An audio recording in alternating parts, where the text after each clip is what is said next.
Lembrando, irmãos, se inscreva no canal, compartilha, comenta, curte, manda para os seus amigos, para os seus colegas, tá bom? Deus abençoe. Agora vamos pro vídeo.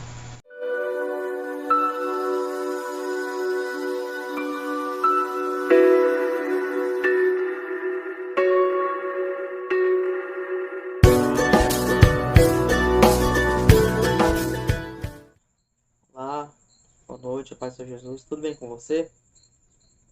Estamos aqui em mais um episódio no Comentando Bíblia, né? Comentando Bíblia.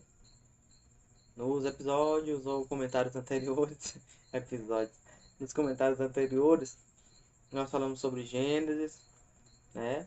Nós falamos sobre Mateus 28 e hoje nós estamos aqui para trazer mais uma visão, mais um texto bíblico. Mas hoje vamos falar sobre o Mateus, capítulo de número 16 e do versículo de número 13, o texto bíblico de Mateus, do versículo número 13 ao 20, diz assim a palavra do Senhor nosso Deus. Quando Jesus chegou à região de Cesareia de Filipe, consultou seus discípulos: quem as pessoas dizem que o Filho do Homem é? Eles responderam, alguns dizem que é João Batista, outros Elias, e ainda quem diga Jeremias ou um dos profetas. Então Jesus interpelou: mas vós, quem dizeis que eu sou? E Simão Pedro respondeu: tu és o Cristo, o Filho do Deus vivo. Ao que Jesus lhe afirmou: abençoado és tu, Simão Barjonas, pois isso não foi revelado a ti por carne ou por sangue, mas pelo meu Pai que estás nos céus. Da mesma forma, e preste atenção que eu quero frisar esse texto aqui, tá bom? O versículo de número 18. Da mesma maneira que eu te digo que tu és Pedro, e sobre esta pedra edificarei a minha igreja. E as portas do inferno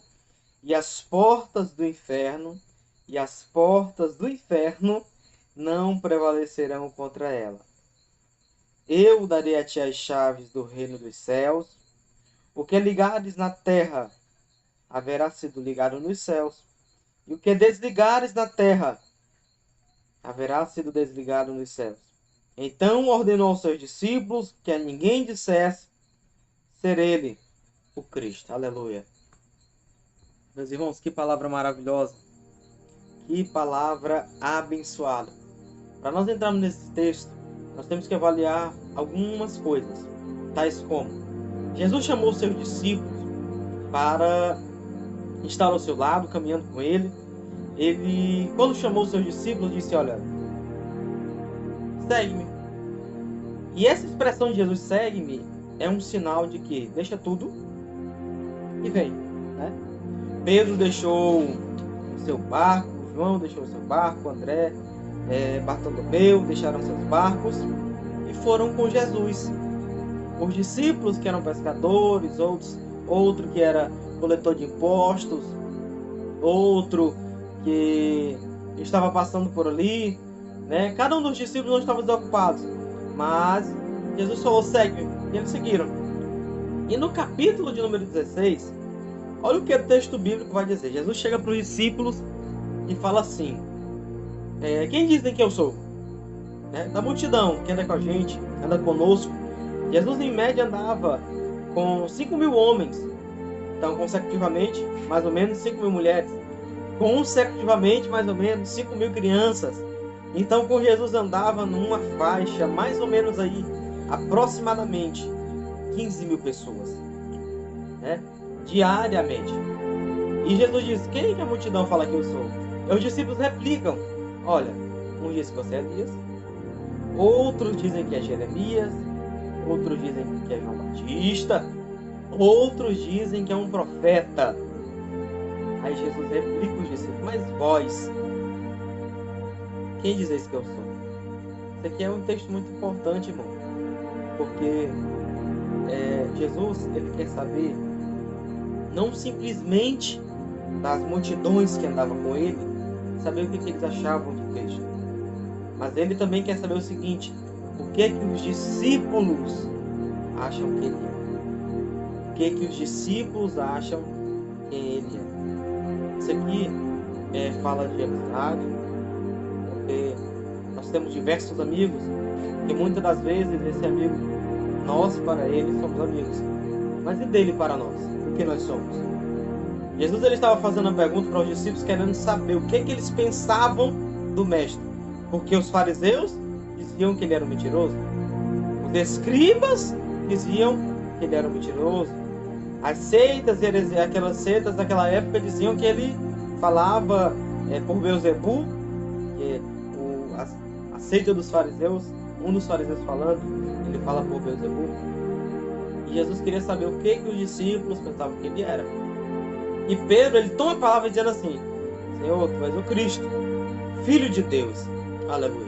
Isso aqui é maravilhoso. Quando Pedro fala aqui, e é interessante essa particularidade, porque Pedro, e hoje no culto de ensinamento na igreja onde eu congrego, nós aprendemos com respeito aos discípulos, e o discípulo, um dos destacados foi Pedro. Ele era um homem do seu temperamento forte, um homem zangado. E Pedro, irmão, agora cheio do Espírito Santo, eu posso acreditar, né? Deus Pai revelando a ele, dizendo: olha, Senhor, tu és o Cristo, Filho de Deus.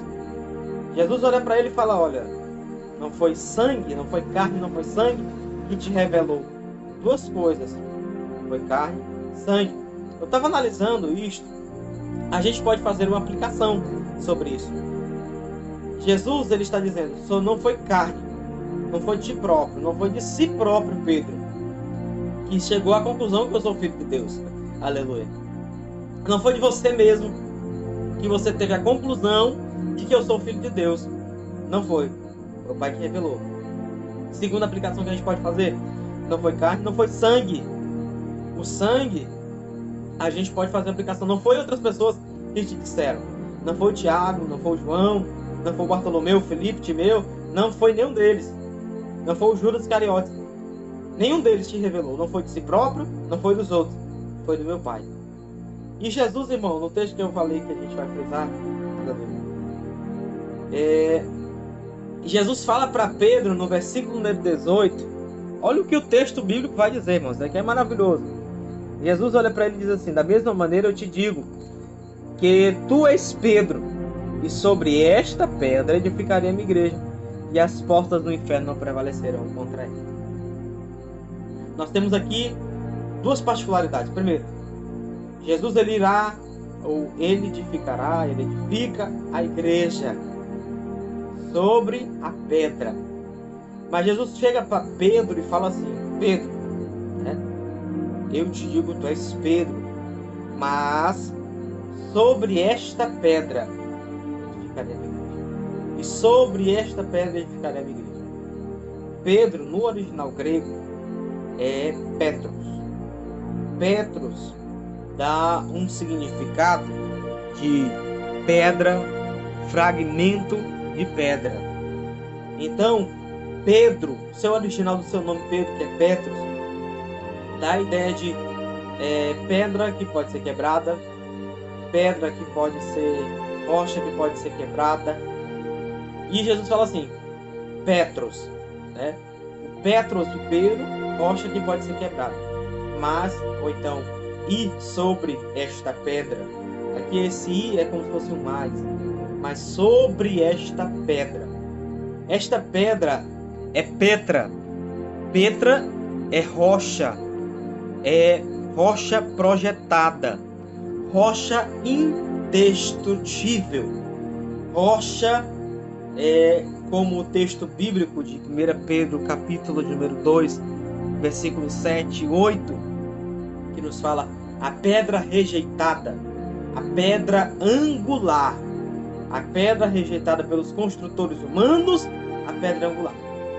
Fala de uma pedra que ela é indestrutível. A Bíblia diz que Jesus falando uma parábola, dizendo assim: uma casa firmada sobre a rocha, a Bíblia diz, e uma casa firmada sobre a areia. Vem os ventos, vem as tempestades, vem a chuva, vem todas as tribulações. Aquela casa que está firmada sobre a areia, preste atenção, ela cai. Ela não permanece. Mas, em contrapartida, a casa firmada na rocha, esta permanecerá. Virá a chuva, os ventos, vendavais, dificuldades, de um tudo, mas ela permanecerá. Jesus disse, olha, tu és Pedro, mas sobre esta pedra edificarei a minha igreja. Jesus estava querendo dizer o seguinte: Pedro, você é falho. Pedro, você é uma rocha que pode quebrar. Você é uma rocha que pode se desmanchar. Mas sobre esta pedra, que é ele próprio, ele fala de si próprio, sobre esta pedra eu edificarei a minha igreja. Rocha indestrutível. E a igreja já tem mais de 2000 anos que permanece nessa rocha. A igreja já tem mais de 2000 anos que permanece em Cristo Jesus. Isso aqui é algo extraordinário. Porque a igreja, irmão, você pode pesquisar no YouTube aqui mesmo um documentário chamado O Espelho dos Mártires. Eu vou deixar aqui no card, aqui em cima, o link para você acessar, tá bom? O Espelho dos Mártires é um documentário maravilhoso.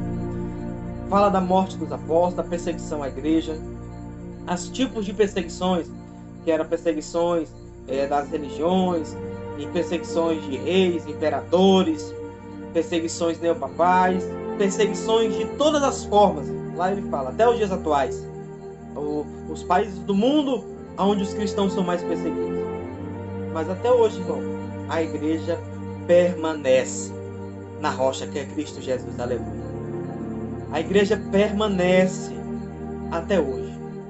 E ela irá permanecer para sempre, porque nós não estamos firmados em uma rocha destrutível. Nós não estamos firmados em uma rocha abalável. Nós estamos firmados em uma rocha indestrutível. Nós estamos firmados em uma rocha onipotente. Nós estamos firmados em uma rocha inabalável. Nós estamos firmados nesta rocha. E esta rocha é Cristo Jesus. Estamos em um barco onde as ondas vêm contra nós. Aleluia. As dificuldades batem mesmo forte. Mas Jesus está conosco, nossa rocha. Então nós acreditamos que Ele irá nos sustentar. Nós acreditamos que Ele está na realidade nos sustentando. Eu tenho certeza que a esperança da igreja, ela vive eternamente. A nossa esperança vive eternamente. A nossa rocha, a rocha angular. E eu vou ler o texto, irmão, porque isso aqui é maravilhoso. Esse texto aqui é esplêndido, irmão, perfeito, glorioso. Olha o que o texto diz, irmão, olha que coisa maravilhosa. O versículo 7 diz assim: assim sendo para vós, os que credes, ele é preciosa, mas para os que não creem, a pedra que os construtores rejeitaram tornou-se principal, a pedra angular, a pedra de tropeço, a rocha que causa queda. Portanto, aqueles que não creem tropeçam na palavra por serem desobedientes, todavia para isso também foram destinados.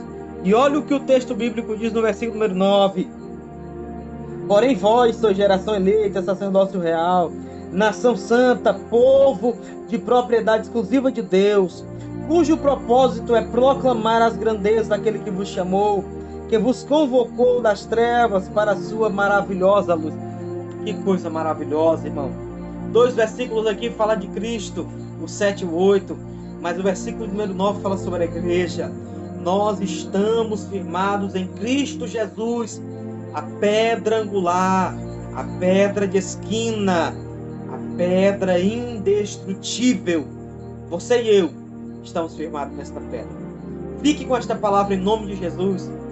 Se quiser, pregue-a, fale, proclame. Jesus é a rocha indestrutível. Jesus é a pedra angular, a pedra de esquina, a pedra rejeitada pelos construtores, porém, a pedra que faz os homens tropeçarem. Por que, irmão Simão, como se tropeçar? Porque o homem que não tem Deus, o homem que não serve a Deus, o homem que não aceita Cristo como seu único e suficiente Salvador, ele sempre irá tropeçar na palavra. E ele tropeçando na palavra, ele cairá de joelhos diante de Deus, Pai Todo-Poderoso. Então, vamos orar nesta noite. Eu quero aqui agradecer aos irmãos que têm compartilhado os vídeos. Eu quero agradecer aos irmãos que têm nos mencionado no Instagram. Que Deus abençoe grandemente sua vida. Que Deus abençoe seu ministério, seu chamado. Permaneça firme na rocha. Permaneça em Cristo Jesus, pois Ele está voltando. E Ele quer levar você e eu para o céu. Amém? Que Deus abençoe. Vamos orar. Pai, neste momento, Senhor da glória, nós te apresentamos a tua igreja, o teu povo, os teus servos, os teus filhos, meu Deus, que estão aqui, ó Pai eterno, recebendo a tua palavra, escutando, ó Deus eterno, o comentário bíblico, meu Pai. Abençoa toda a sua casa, toda a sua parentela. Ó Deus eterno e santo, traz salvação, libertação, cura, milagres, prodígios e maravilhas. Senhor da glória, venha tomar de conta de cada um dos teus servos. Em nome do Pai, do Filho e do Espírito Santo. Fique na paz do Senhor Jesus. Que Deus abençoe a tua vida. Em nome de Jesus.